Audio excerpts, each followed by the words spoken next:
والسلام على سيد الأنبياء والمرسلين سيد الأولين والآخرين النبي الأمي المكي المدني الحبشي الهاشمي سيدنا ونبينا وشفيع قلوبنا وحبيب قلوبنا وطبيب نفوسنا مولانا أبي القاسم محمد اللهم صل على محمد وآل محمد وعلى أهل بيته الطيبين الطاهرين المعصومين المظلومين ولعنة الله على أعدائهم أجمعين من النار إلى قيام يوم الدين. أما بعد فقد قال الله تعالى في كتابه المبين وهو أصدق الصادقين وقوله الحق.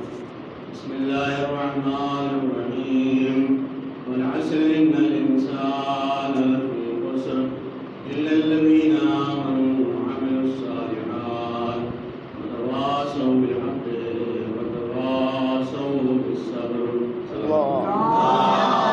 اللهم صل على محمد وآل محمد. النبی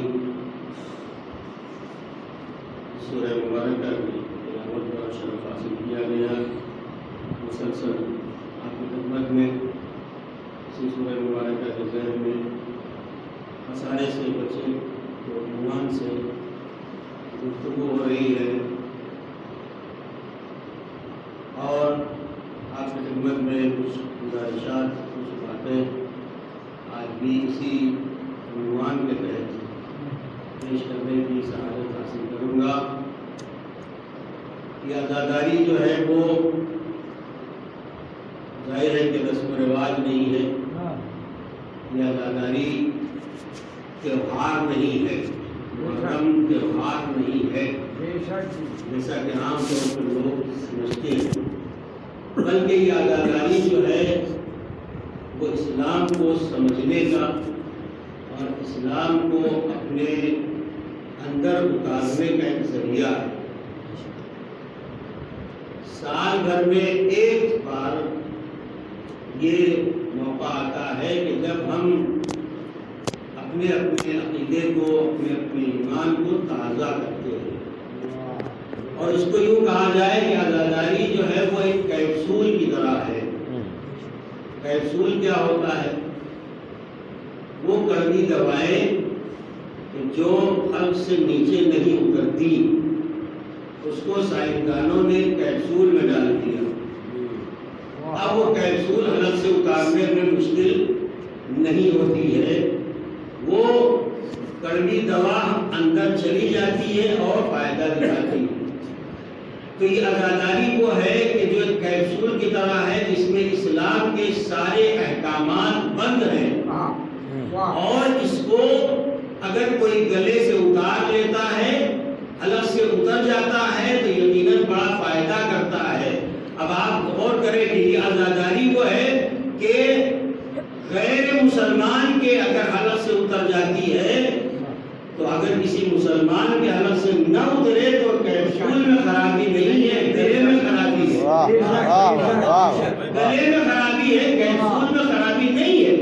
اور یہ جب کیپسول اندر جاتا ہے تو اگر توحید خراب ہو تو وہ ٹھیک کرتا ہے, نبوت میں شک ہو تو اسے صحیح کرتا ہے, امامت میں کوئی اگر کمی ہے تو اسے صحیح کرتا ہے.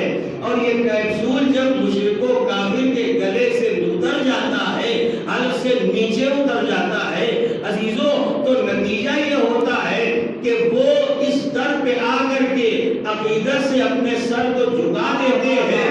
اور ان سے اگر کوئی پوچھے کہ آپ نے یہاں سر کیوں جھکا دیا, جواب ملتا ہے ہم بہت جگہ سر جھکا کے دیکھ چکے, مگر جب کہیں سے نہ ملا تو اس در پہ آ گئے اور یہاں سے ہمیں سب کچھ مل گیا.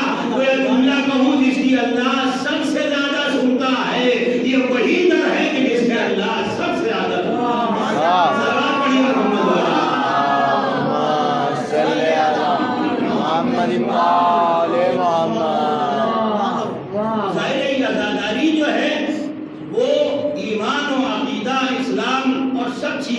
صحیح کرنے کا ایک بہترین ذریعہ ہے. اور یہ حقیقت میں دیکھا جائے تو آنسو جو ہے وہ کسی شے کا نام نہیں ہے. پسینہ کسی شے کا نام نہیں ہے، بلکہ گرمی ہوگی تو پسینہ ہوگا. دیکھیے آپ 2 دن پہلے موسم بڑا اچھا تھا، ہماری بات نہ کیجیے اس لیے کہ ہم کو تو بہت ٹھنڈک میں بھی پسینہ ہوتا ہے. ایک عام بات اگر کی جائے تو جب گرمی زیادہ ہوگی تو پسینہ بھی نکلے گا، گرمی نہیں ہوگی ٹھنڈک کا موسم ہوگا تو پسینہ نہیں نکلے گا. گویا اصل چیز کیا ہے؟ ٹمپریچر ہے. ٹھیک ہے، اصل چیز جو ہے وہ ٹمپریچر ہے. ٹمپریچر زیادہ ہوگا تو پسینہ نکلے گا، ٹمپریچر کم ہوگا تو پسینہ نہیں نکلے گا. آنسو بھی کسی شے کا نام نہیں ہے، اصل چیز ہے محبت. اصل چیز ہے محبت. محبت ہوگی تو آنسو نکلیں گے، نہیں ہوگی تو آنسو نہیں نکلیں گے. صلوات پڑھیے محمد.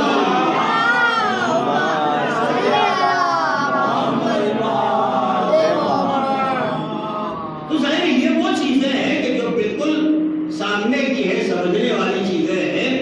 اور بالکل یہ کلیئر بات ہے کہ ہنسنے والے کو ساتھ دینے والے بہت مل جاتے ہیں، رونے والوں کا ساتھ دینے والے لوگ نہیں ملتے.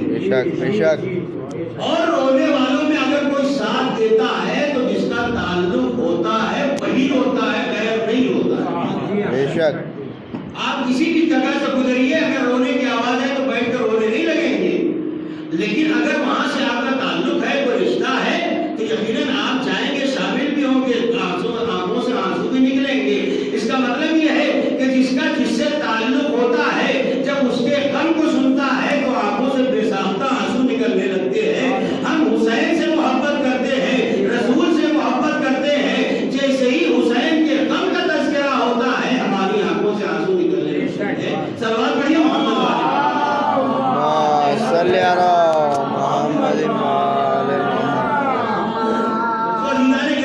اللہ چاہتا ہے کہ لوگ خسارے سے بچیں، اور خسارے سے بچنے کے لیے اللہ نے شرط کیا لگائی ہے کہ ایمان لاؤ، عمل صالح کرو، حق کی وصیت کرو، صبر کی وصیت کرو. یہ 4 عمل کرنا ہے. تو ظاہر ایمان لانے کی اگر بات کی جائے تو ایمان لانے کا مسئلہ ان لوگوں کے لیے ہے کہ جو ایمان نہ لائے ہوں. نہیں تو ہوگا نا، ہم سے آپ سے کہا جائے کہ آپ ایمان لائیے تو ہم بھی کہیں گے، آپ بھی کہیں گے کہ صاحب ہمیں ایمان کیا لانا ہے، ہم تو ایمان والے گھرانے ہی میں پیدا ہوئے ہیں. ہم تو اس گھر میں پیدا ہوئے کہ جہاں پتہ نہیں کتنے نسلوں سے ایمان اور اسلام چلا ہی آ رہا ہے. اچھا، ایمان الگ ہے اور اسلام الگ ہے، دونوں چیزوں کو سمجھیے گا. مسلمان اور مومن یہ دونوں الگ الگ چیزوں کا نام ہے. جیسے کعبہ اور مسجد دونوں الگ الگ ہے کہ نہیں ہے؟ کعبہ الگ ہے، مقام رکھتا ہے، مسجد الگ مقام رکھتا ہے. کسی نے چھٹے امام سے پوچھا تھا، مولا یہ بتائیے،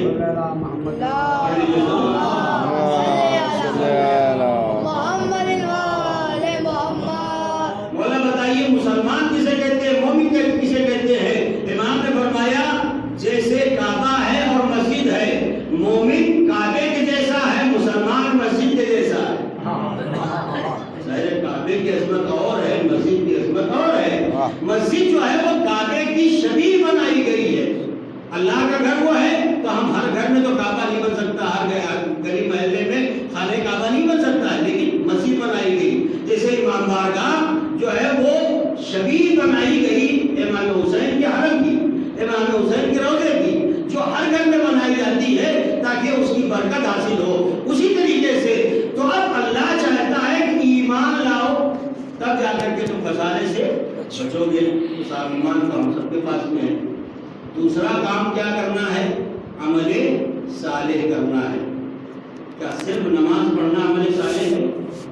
صرف روزہ رکھ لینا عمل صالح ہے؟ اچھا، بہت سارے ایسے لوگ بھی ہیں جو نماز بھی نہیں پڑھتے ہیں، روزہ بھی نہیں رکھتے ہیں. کچھ کام وہ ہے کہ جو کرتے ہیں جو اپنے حساب سے، اعتبار سے ان کو جو صحیح لگتا ہے. ورنہ عمل صالح کی جو بات آتی ہے، عمل صالح کا مطلب یہ ہے ہمارا ہر وہ عمل کہ جو اللہ کی رضا اور خوشنودی کے لیے ہو، اسے کہیں گے عمل صالح. ایسا نہیں صرف نماز پڑھ لینا عمل صالح ہے، نہیں، ہمارا ہر عمل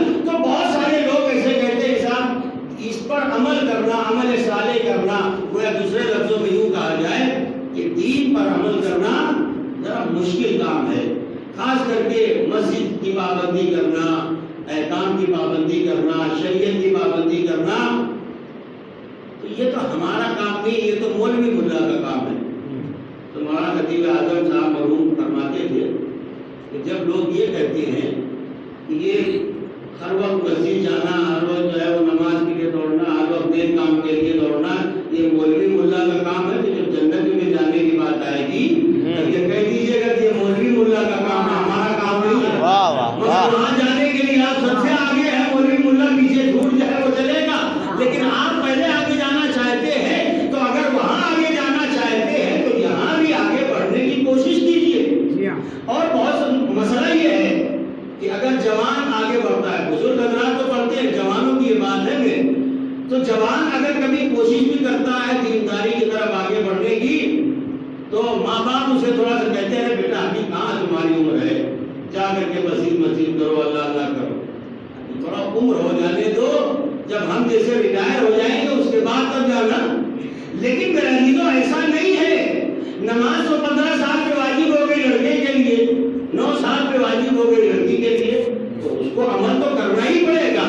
قرآن نے کہا لا اکراہ فی الدین، دین میں جبر نہیں ہے۔ تو بہت سے لوگ کہتے ہیں مولانا قرآن تو خود ہی کہہ رہا ہے، کل میں نے کہا تھا نا کہ کبھی کبھی ہمارے سماج میں، معاشرے میں کچھ چیزیں ہم اپنی مرضی کے حساب سے لیتے ہیں۔ اللہ نے کہا لا اکراہ فی الدین، دین میں جبر نہیں ہے۔ اگر دین میں جبر نہیں ہونے کا مطلب کیا ہے؟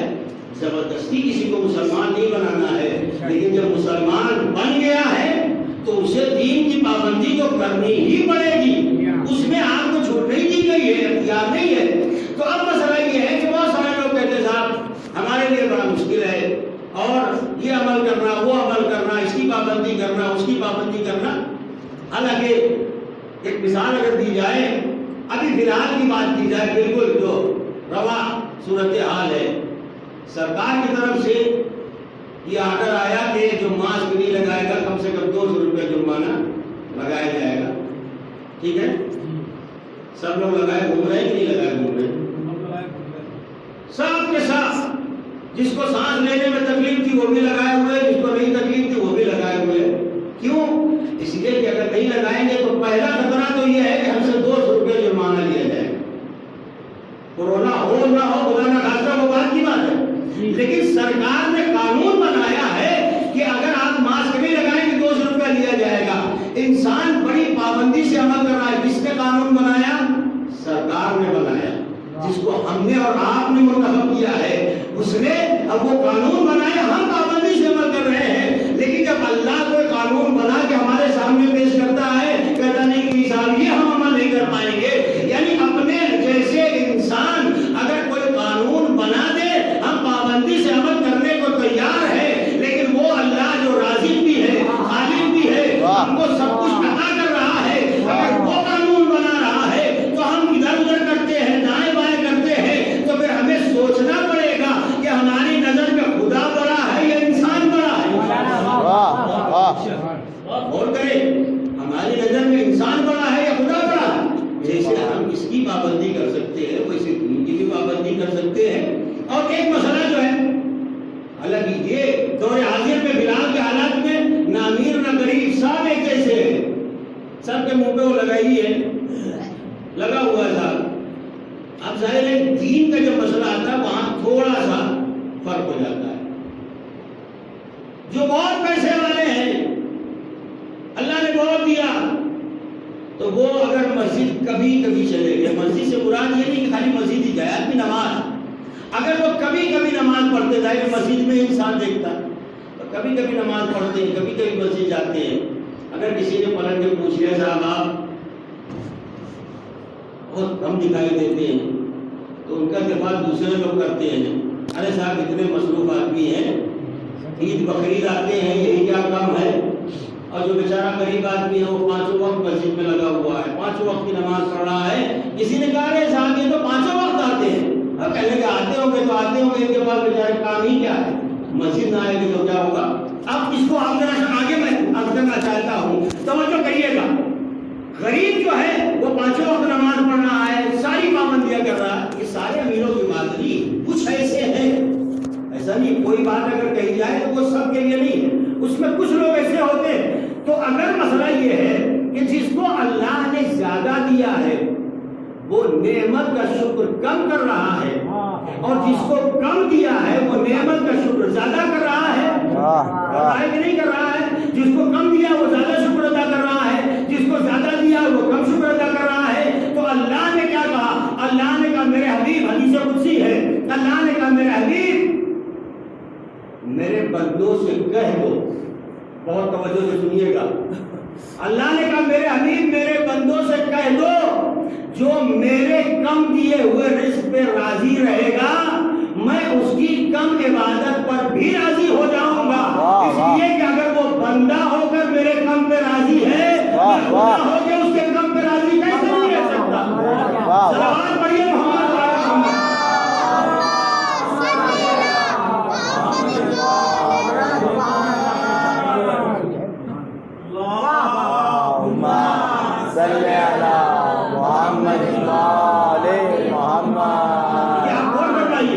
دنیا کا طریقہ کیا ہے؟ جس کے پاس زیادہ ہے اس کو ٹیکس بھی زیادہ بھرنا ہے، جس کے پاس کم ہے وہ بیچارہ بھرے گا کیا؟ ہی نہیں اتنا تو بھرے گا کیا؟ لیکن وہاں آخرت کا مسئلہ جب آیا تو پھر آدمی سوچتا ہے ایسا وہ تو ادھار ہے، ہاں وہ ظاہر ادھار ہے، اور دنیا کیا ہے؟ نقد ہے۔ ہر آدمی سوچتا ہے پہلے اسے بنایا جائے، ادھار والا بعد میں دیکھا جائے گا، لیکن حقیقت تو یہ ہے کہ یہاں آپ نے نہیں دیا تو وہاں تو دینا ہی پڑے گا، وہاں دینا پڑے گا۔ اور جب عمل کرنا چاہتا انسان تو پھر ایک چیز انسان کے ذہن میں آتی ہے، جہاں وہ خسارے والا ہی مسئلہ ہے، وہ ذہن میں یہ آتی ہے کہ اگر ہم نے یہ نہ کیا تو لوگ کیا کہیں گے۔ دیکھیے ہمارے یہاں، ہم لوگ کے یہاں جو بھی رسم ہے، سماج ہمارا، کچھ رسمیں ایسی بن گئی ہیں جن کو کرنا بالکل واجب ہے، اور اگر میں یہیں پہ کہہ دوں تو غلط نہیں ہوگا کہ ہمارے یہاں جتنا مستحبات پر زور ہے واجبات پہ اتنا زور نہیں ہے، حقیقت ہے یہ بالکل، جتنا مستحبات پہ زور ہے واجبات پہ زور نہیں ہے۔ نماز ایک مرتبہ چھوٹ جائے وہ چلے گا، لیکن اگر کوئی مستحب عمل ہے وہ چھوٹ جائے فوراً توبہ توبہ، بھائی ماں غلطی ہو گئی ہے کہ ہمارے اوپر عذاب نہ آ جائے، اور دور نہ جائے۔ سامنے ایک مثال دیتا ہوں، یہ مثلاً عالم لگا ہوا ہے، پنجہ لگا ہوا ہے، آپ گئے چومنے کے لیے اور خدا نہ خواستہ پنجہ ڈھیلا لگا ہوا تھا، وہ گر گیا، تو کیا آپ نے جان بوجھ کے گرایا؟ ہم نے جان بوجھ کے گرایا نہیں نا، گر گیا ہے، آپ نے ہاتھ لگایا گر گیا، مگر پھر بھی انسان گھبرا جاتا ہے، مولانا کے پاس جاتا ہے، مولانا ہمارے ہاتھ سے پنجہ گر گیا، بتائیے کہیں جناب عباس سزا تو نہیں دے دیں گے؟ عذاب تو نہیں آ جائے گا؟ ہوتا ہے قرآن لیے ہوئے کہ ہاتھ سے چھوٹ کے گر گیا، جان بوجھ کے نہیں گرایا، گر گیا ہے۔ لوگ سوال کرتے ہیں کہ مولانا بتائیے کوئی عذاب تو نہیں آ جائے گا؟ مگر آج تک کہ ہمارے پاس تو کم سے کم نہیں آیا، کسی کے پاس آیا ہو تو آیا ہو، مولانا ہماری نماز قضا ہو گئی، بتائیے عذاب تو نہیں آیا؟ بتائیے، جس کے لیے کوئی عذاب کا ڈر ہی نہیں ہے اس کے لیے ڈرے مرے جا رہے ہیں، لیکن جس کا وعدہ اللہ نے کیا ہے کہ واجب نہیں ادا کرو گے تو ہم عذاب دیں گے، حرام کرو گے تو ہم عذاب دیں گے، اس کے لیے ڈر نہیں ہے۔ تو میرا چیز ہمارے یہاں مسئلہ یہی ہے کہ جو ضروری ہے ہم وہ نہیں کر رہے ہیں، جو نہیں ضروری ہے وہ کیے چلے جا رہے ہیں، اور صرف اس لیے کہ لوگ کیا کہیں گے۔ ارے سال بھر میں ایک بار مثال کے طور پر قربانی ہوتی ہے، بات آگے تو تھوڑا سا اور آگے بڑھا کے دیتے ہیں، قربانی مثال کے طور پہ ہوتی ہے، قربانی مستحب ہے، واجب نہیں ہے۔ وہ قربانی کے جو وہاں حج میں ہے لوگ مینا کے میدان میں، ان کے اوپر واجب ہے، جو اپنے اپنے وطن میں گھر پہ ہیں ان کے لیے واجب نہیں، مستحب ہے۔ لیکن کبھی اگر خدا نہ خواستہ حالات خراب ہو گئے اور انسان قربانی نہیں کر پاتا ہے تو سوچتا ہے کہ پتہ نہیں کیا ہوگا، ایسا تو نہیں ہے کہ کچھ ہو جائے، کچھ خسارہ ہو جائے، کچھ نقصان ہو جائے، کیا خسارہ ہو جائے گا؟ آپ کے حالات اچھے تھے تو آپ نے کیا، آج اچھے نہیں ہیں تو اللہ بھی تو دیکھ رہا ہے آپ کے حالات کو، مگر مستحب ہے کرے چلے جا رہے ہیں۔ اب ایک جملہ کہنے جا رہا ہوں، بہرحال جب وہ آتا ہے تو تھوڑا سا ہم لوگ کو عجیب سا لگتا ہے، لیکن فروع دین میں سے خمس نکالنے کی بات آتی ہے، خمس واجب ہے کہ نہیں واجب؟ خمس واجب ہے کہ نہیں واجب ہے؟ فروع دین میں نماز، روزہ، حج، زکات، جہاد، خمس سب ہے، لیکن اگر نہیں نکالتے تو کوئی فرق ہی نہیں پڑتا ہے۔ واجب ہے تو ہوا کرے واجب اپنی مرضی سے، ہمارے حساب سے تھوڑی نا واجب ہے، جو ہماری مرضی ہوگی تو ہم کریں گے، نہیں تو نہیں کریں گے۔ اس لیے کہ وہاں بکرا نہیں کٹے گا تو لوگ دیکھیں گے، وہ کہیں گے انڈیا تو ایسا بکرا ہی نہیں کٹا، وہ نہیں دیں گے تو کسے کیا پتا چل رہا ہے کہ ہم دے رہے ہیں کہ نہیں دے رہے ہیں؟ یہ تو صرف اللہ دیکھ رہا ہے۔ تو مسئلہ یہ ہے کہ لوگوں کو دکھانے کے لیے ہم بہت سارے کام کرتے ہیں، اللہ کے لیے ہم کام نہیں کرتے۔ جس دن ہم اللہ کے لیے کام کرنے لگ جائیں گے اس دن ہم خسارے سے بچ جائیں گے، فائدے میں چلے جائیں گے۔ اور پڑھیے محمد علی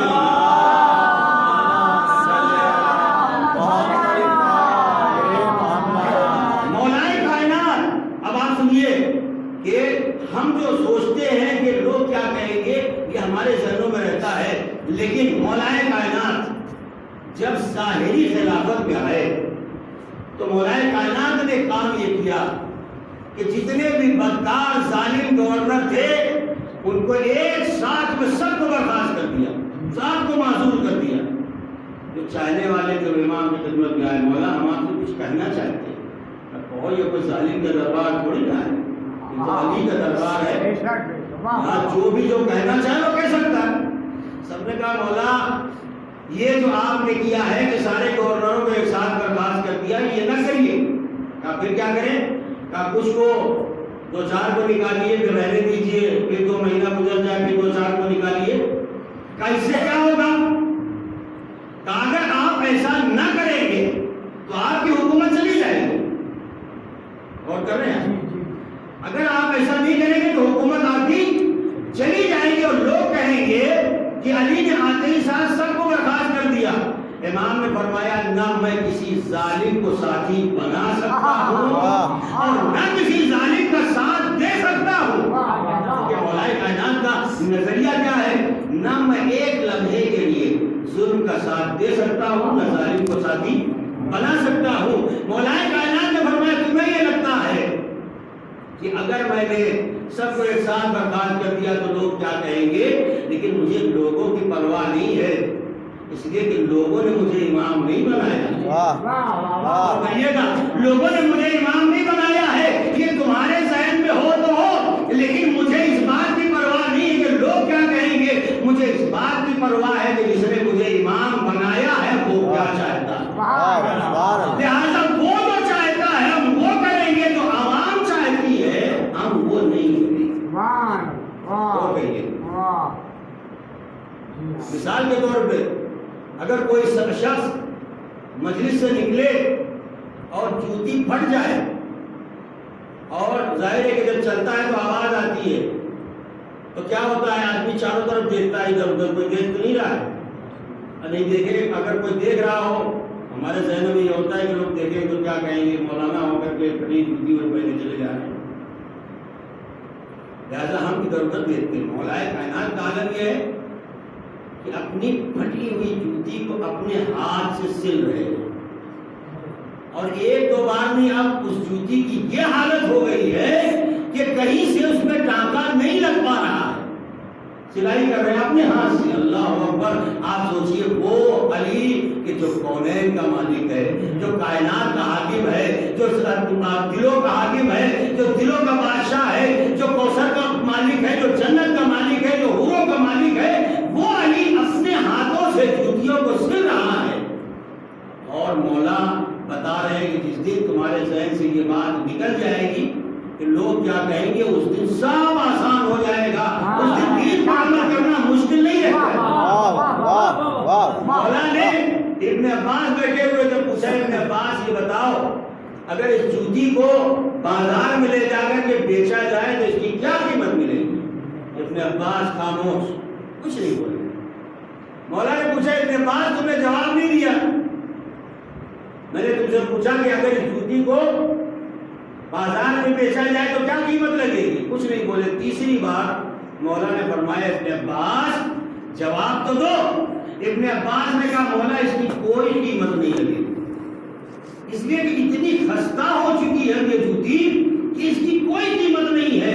امام نے فرمایا ابن عباس یاد رکھو، بس توجہ کریے گا، ابن عباس یاد رکھو یہ دنیا اور یہ حکومت اس جوتی کے برابر بھی نہیں ہے.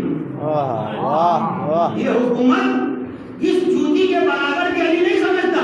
مگر پھر مولا نے کیا کہا؟ مولا نے کہا ابن عباس پوچھو مجھ سے کہ مولا جب اس جوتی کے برابر بھی حکومت نہیں ہے تو آپ نے کیوں قبول کی؟ مولا نے فرمایا ابن عباس سنو، اگر اس حکومت کے ذریعے سے مجھے ہدایت کرنا مقصود نہ ہوتا میں حکومت کو قبول نہیں کرتا. وہ مقصد جو ہے وہ ہدایت ہے، دین پر عمل کرانا ہے. لہذا مولا نے اپنے چاہنے والوں کو بتایا اگر دین لینا تو دنیا کے بدلے میں لینا، دین بیچ نہ دینا دنیا کے بدلے میں.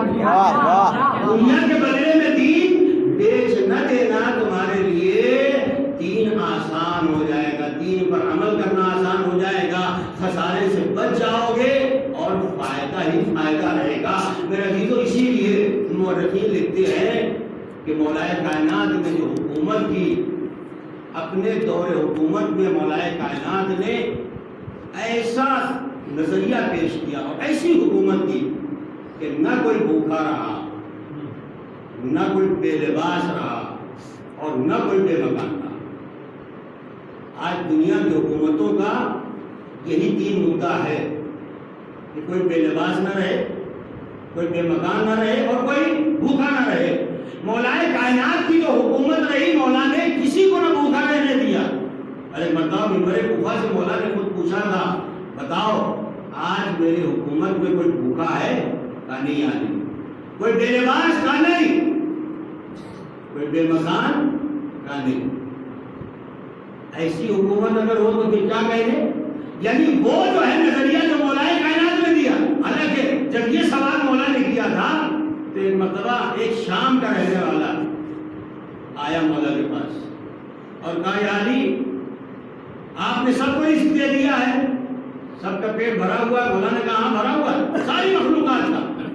تو اس نے ایک جیب سے شیشی نکالی اور کہا کہ یہ دیکھیے یہ چیٹی کو رزق نہیں ملا ہے، اس لیے وہ بند کر کے لے کے آیا تھا. مولا نے کہا ذرا کھول کے دیکھو تو صحیح. اب جو دیکھا تو وہ چیٹی زندہ بھی ہے اور اس کے منہ میں اس کا رزق بھی ہے. وہ گھبرا گیا. مولا نے کہا کہ تمہیں سمجھ میں نہیں آتا، تم یہ سمجھتے ہو کہ اپنی جیب میں کچھ چھپا کے لے کے آئیں گے، علی کو پتہ نہیں چلے گا یہ امام ہے کہ جو تمہارے دلوں کے حال کو بھی جانتا ہے، جیب کا حال تو جان بھی گئی. اس میں کون سی بڑی بات ہے؟ تو میرے مولا یہ بتائیے، بس سوال میں مولا سے کرنا چاہتا ہوں، مولا یہ بتائیے بند شیشی کے اندر رزق بھی پہنچا، اس کو ہوا بھی پہنچی، ظاہر تبھی تو چیٹی زندہ ہے. تو یہ آپ بتانا کیا چاہ رہے ہیں؟ امام فرمائیں گے لوگ اعتراض کرتے ہیں علی بند قبر میں کیسے آئیں گے؟ اگر میں بند شیشی میں ایک مخلوق کو روزی پہنچا سکتا ہوں، میں اپنے چاہنے والے کے سرانے پہنچ سکتا ہوں، بند قبر میں بھی پہنچ سکتا ہوں.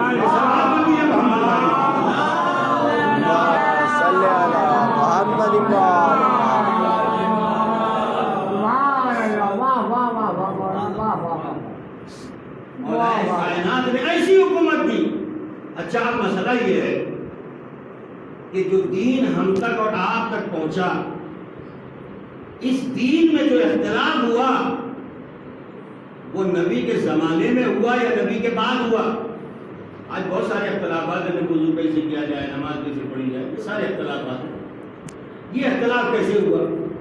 خود نبی کے حیات میں ہوا یا نبی کے بعد میں ہوا؟ ظاہر ہے کہ ہمیں پھر یہ دیکھنا پڑے گا کہ دین اور مذہب اور شریعت جو ہم تک پہنچی اس کے ذریعے ہی آتی، کس سلسلے سے پہنچا. اور پھر یہ دیکھنا پڑے گا کہ جو وہاں سے چلا دین اور مذہب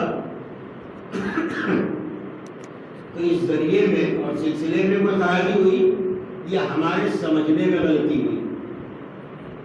تو اب اگر دیکھا جائے تو جو دین ہم تک پہنچا اس کے لیے تین ذریعے، ایک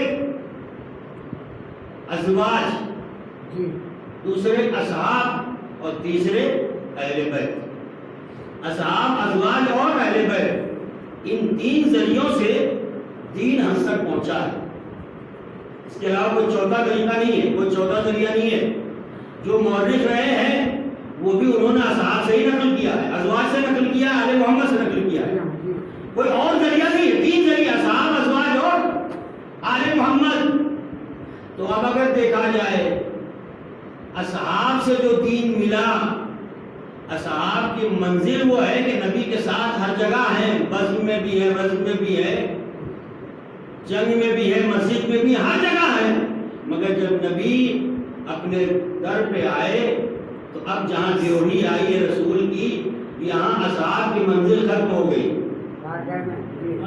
اب یہاں سے اصحاب اندر نہیں جا سکتے. تو اندر والی بات کون بتائے؟ کوئی کہتے کہ بھائی ازواج تو ہے ہی، تو ازواج کی ڈیوڑی تک منزل ہے، ڈیوڑی کے بعد ازواج کی منزل ختم ہو جاتی ہے. وہ گھر کے اندر رہتی ہے، اصحاب باہر رہتے ہیں. تو ہو سکتا ہے کوئی کہے ہم ان دونوں کو ملا کے لے لیں گے، اصحاب کو بھی لے لیں گے، ازواج سے بھی لے لیں گے، بات مکمل ہو جائے گی. ہم کہتے ہیں یہ دونوں ملانے کی ضرورت کیا ہے؟ آپ آل محمد سے لیجیے جو نبی کے ساتھ گھر کے اندر بھی ہے، گھر کے باہر بھی ہے، محمد میں بھی ہے، میدان میں بھی ہے، مسجد میں بھی ہے، محراب میں بھی ہے. لہٰذا آل محمد سے جو دین ملے گا وہ سب سے معتبر ترین دین ہوگا، اس میں کوئی اختلاف والی بات نہیں ہوگی. ٹھیک ہے، ہم مانتے ہیں کہ اصحاب بالکل قابل احترام ہے، ازواج قابل احترام ہے، ہم اس سے انکار نہیں کرتے. مگر یہ بات بالکل طے ہے کہ جو دین آل محمد سے ملے گا وہ معتبر ترین دین ہوگا. اور میں اگر اصحاب اور آل کے بارے میں عرض کروں کہ اصحاب جو ہے اور آل کو دیکھا جائے تو اصحاب دودھ کے جیسے ہیں اور آل پانی کے جیسے. ہو سکتا ہے کوئی کہے مولانا کیا کہہ رہے ہیں آپ، دودھ مہنگا ہے، 50 روپے لیٹر ہے، پانی بہت زیادہ 20 روپے لیٹر. تو آپ اتنی مہنگی چیز کو اصحاب سے جوڑ رہے ہیں سستی والی چیز کو اہل بیت سے، کہ اصحاب دودھ کے جیسے اور پانی، آل جو ہے وہ پانی کے جیسے. ہم نے کہا ذرا سنیے، دودھ کتنے ہزار لیٹر کیوں نہ ہو، اگر اس میں ایک قطرہ نجاست کا گر جائے نجس ہو جاتا. اور پانی اگر ایک فٹ کے برابر ہو، 3 بالش لمبا چوڑا گہرا یہ ایک فٹ کہا جاتا ہے، اگر اتنا ہو تو ایک قطرہ گرنے سے نجس نہیں ہوتا ہے، بلکہ وہ نجاست اس میں آ جائے تو اس کے دامن میں آ کے وہ پاک ہو جایا کرتا ہے. اور میں یہی عرض کرنا چاہتا ہوں، اصحاب کتنے پاک کیوں نہ ہو، ان کے دامن سے لگ کے کوئی پاک نہیں ہوتا ہے. لیکن آل محمد کتنے پاک ہیں کہ اگر ہو جیسا گنہگار بھی آتا ہے تو پاک ہو جایا کرتا ہے. پڑھیے محمد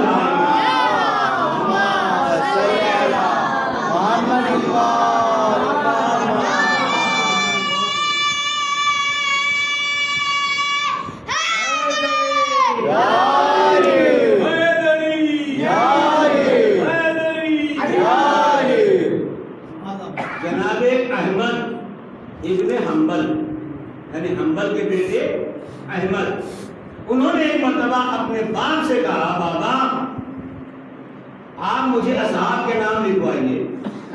انہوں نے نام لکھانا شروع کیا، 1 2 3 4 5 یہاں تک 19 نام لکھا ہے. اصحاب کے نام 19 نام لکھا چکے. تو احمد اپنے باپ حنبل سے کہتے ہیں بابا یہ تو ناانصافی ہے، آپ نے 19ویں نمبر پہ بھی علی کا نام نہیں لکھایا. ان کو یہ لگا کہ بھائی یہ تو بڑی بے انصافی ہو رہی ہے، نہ پہلے نمبر پہ آیا، نہ دوسرے نمبر پہ، نہ تیسرے نمبر پہ، نہ چوتھے نمبر پہ، یہاں تک کہ 19 نام ہو گئے اور علی کا نام نہیں لکھا گیا. جناب حنبل جو ہے وہ کہتے ہیں بیٹا تو نے اصحاب کے نام پوچھے ہیں، آل کے نام نہیں پوچھے ہیں. علی اصحاب میں سے نہیں ہے، علی آل میں سے ہے. تو کوئی یہ نہ کہے کہ صاحب علی اور اصحاب برابر ہیں، اصحاب کی منزل اور ہے، آل کی منزل اور ہے. صحابی کتنا ہی بڑا کیوں نہ ہو، آل کا مقام نہیں پا سکتا ہے. اس کو یوں کہہ دیا جائے مسجد کتنی بڑی اور شاندار کیوں نہ بنا لی جائے، کعبے کی جگہ نہیں لے سکتی ہے، کعبے کی جگہ نہیں لے سکتی ہے. صحابی کتنا بڑا کیوں نہ ہو، صحابی صحابی رہے گا.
اسی لیے کہتے ہیں کہ معتبر ترین ذریعے کا نام ہے آل محمد. ان سے دین لینا چاہیے. اب جب آل محمد سے دین لینا ہے تو ظاہر ہے کہ نمونہ کون بنے گا؟ رسول کی سیرت نمونہ عمل ہے. قرآن نے خود کہا ہے کہ رسول کی سیرت نمونہ عمل ہے. نمونہ کیا کہتے ہیں؟ کسے کہتے ہیں؟ اس کو سمپل کہا جائے, سمپل ہی کہا جائے گا نا. تو نمونہ سمپل یا اور جو بھی آپ سب اس کو کہتے ہو, جو بھی اپنے اپنی زبان میں یا جو بھی سمجھ سکتے ہو, لیکن بہرحال اردو میں اس کو نمونہ ہی کہا جاتا ہے. یہ اس چیز کا نمونہ ہے, یہ اس چیز کا نمونہ ہے. یعنی اس کو دیکھ کر کے آدمی کوئی دوسری چیز بنا سکتا, اس کو کہا جاتا ہے نمونہ. یہ چھوٹے بچے ہیں, ان کی بات جو ہے سمجھ میں آ جائے. اب نبی کی سیرت ہے نمونہ عمل.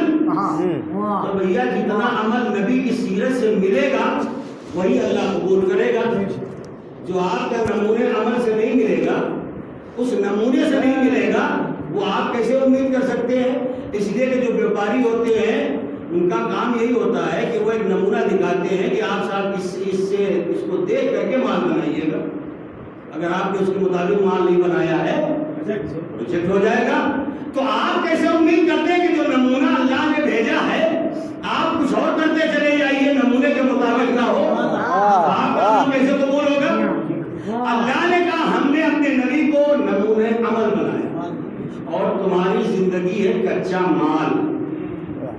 تو اب تم جاؤ دنیا میں اور اس نمونے کو دیکھو, عمل کرو. اب جب یہاں سے مال سپلائی ہوگا وہاں قیامت کے دن, اس کو اسی انداز میں سمجھ لیجئے, جب مال وہاں سپلائی ہوگا تو اللہ نمونے سے ملائے گا.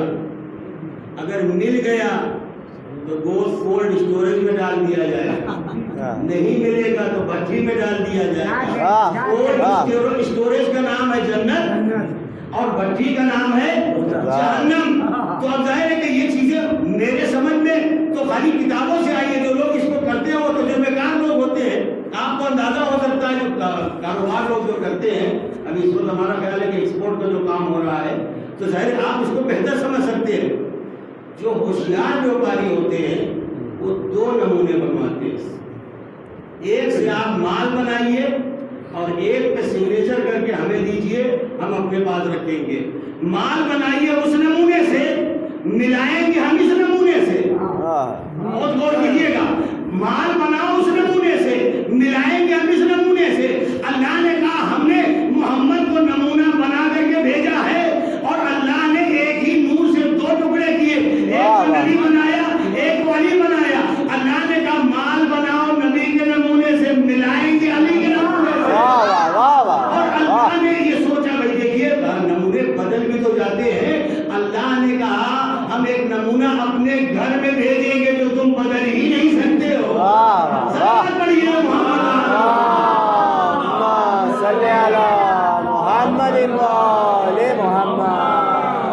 اسی لیے مولا کائنات کو پورے صراط پہ کھڑا کیا جائے گا, ھذا لی و ھذا لک. مولا کائنات پورے صراط پہ کھڑے ہوں گے اور ہر آدمی پورے صراط سے گزر رہا ہوگا. ہر آدمی کو گزرنا ہی ہے. بال سے زیادہ باریک, تلوار کی دھار سے زیادہ تیز اور آگ سے زیادہ گرم ہوگا. سننے میں تو بڑا آسان لگتا ہے لیکن آسان ہے نہیں. اگر دیکھنا ہے تو آپ دیکھیے کہ جو مداری دکھاتے ہیں تماشا, وہ رسی پہ کیسے چلتے ہیں. اچھا آپ نے دیکھا ہوگا کہ جب وہ رسی پہ چلتے ہیں تو چاہے چھوٹا بچہ ہو یا بڑا کوئی ہو, اس کے ہاتھ میں ایک پانچ ہوتا ہے. اس لیے ہوتا ہے بیلنس کو برابر کرنے کے لیے. اگر کہیں ایک طرف بھی کہیں وزن زیادہ ہو گیا تو پھر نیچے آ جائے گا.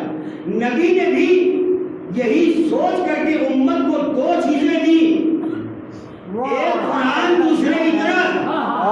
نبی نے کہا میں دو چیزیں چھوڑ کے جا رہا ہوں, ایک اہل بیت ہے قرآن ہے. لوگوں کو پتہ ہی نہیں چلا کہ یہ دو چیزیں کیوں چھوڑ کے جا رہے ہیں. نبی نے کہا یہ دونوں چیزیں بیلنس کے لیے ہے, تمہیں پار کرنا ہے پورے صراط. اگر دونوں ہاتھ میں بیلنس برابر رہے گا تو پار کرو گے, جہنم میں چلے جاؤ گے. ضرورت کیا تھی؟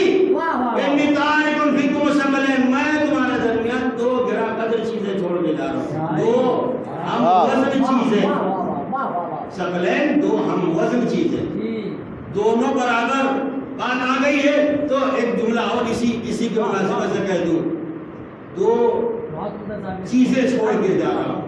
اچھا آپ دیکھیے جوڑا کیسے کہلاتا ہے؟ جوڑا ایک کا نہیں ہوتا ہے نا، نہ تین کا ہوتا ہے، جوڑا جو کہلاتا ہے دو کا ہوتا ہے، چار کا ہوتا ہے، یہ جوڑا کہلاتا ہے نا۔ اچھا جوڑا ہمیں اور آپ کو کیسے سمجھ میں آئے گا؟ مثال کے طور پہ شادی ہوتی ہے، ریسیپشن ہو رہا ہے، دولہا جو ہے وہ اسٹیج پہ بیٹھا ہوا ہے، دلہن پردے کے اندر بیٹھی ہوئی ہے، ٹھیک ہے؟ تو دولہے کو دیکھ کے انسان کو یہ معلوم ہوتا ہے کہ اس کا جوڑا کہیں ہے، بھلے پردے کے اندر ہے مگر بہرحال جوڑا ہے، ورنہ دولہا جو ہے بنا دلہن کے نہ دولہا ہوتا ہے اور نہ دلہن جو ہے وہ بنا دولہے کے دلہن ہوتی ہے۔ جوڑا ہونا ضروری ہے۔ نبی نے کہا میں ایک چیز نہیں دو چیزیں چھوڑ کے جا رہا ہوں، جوڑا چھوڑ کے جا رہا ہوں۔ تو اگر قرآن آج موجود ہے تو جوڑا ہونا ضروری ہے، اس کا جوڑا ہونا ضروری ہے۔ تو قرآن کو دیکھ کر کے ہمیں سمجھنا چاہیے اس کا جوڑا ہے، بھلے پردے سلام پڑھیے محمد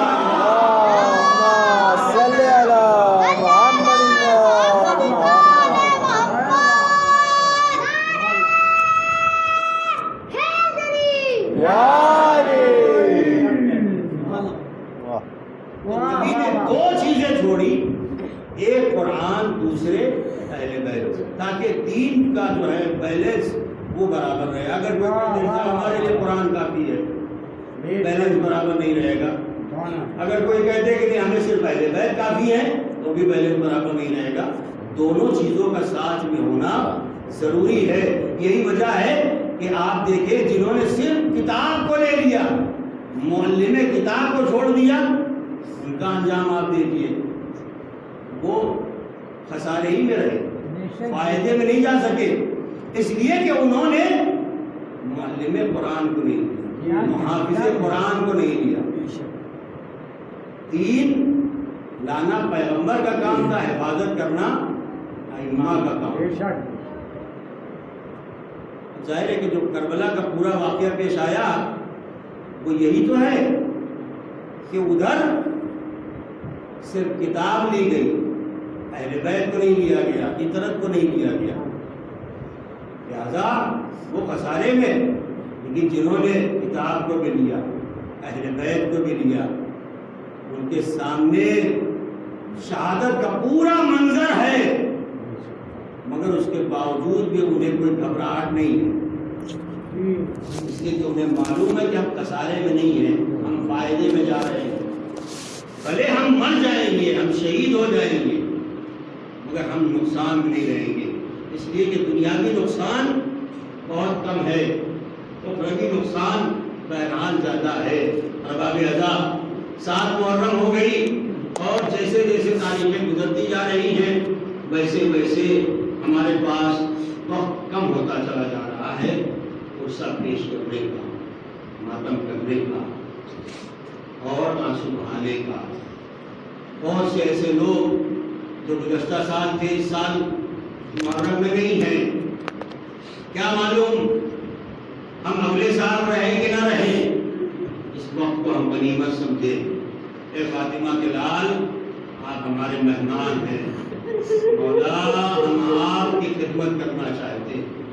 اے جناب سیدہ، ہم آپ کی خدمت میں پرسہ پیش کرنا چاہتے ہیں۔ آج خصوصی طور پہ پرسہ ہے جناب قاسم کا، یتیم حسن فروہ کا لال، وہ بچہ کہ جو 13 سال کی سے 13 سال کی عمر ہے جناب قاسم، اور امام حسن کی جب شہادت ہوئی ہے، جب زہر دیا گیا امام حسن کو، تو امام کے کلیجے کے ٹکڑے تشت میں گر رہے تھے۔ وہ کلیجے کے ٹکڑے امام کے گرے، امام کا سینہ زہر کے اثر سے پورا دہک رہا تھا کہ جناب قاسم زیادہ سے زیادہ سال یا 1.5 سال کے تھے، کھیلتے ہوئے آئے، بابا کے سینے پہ لیٹ گئے۔ ایک مرتبہ جناب ام فروہ نے کہا بیٹا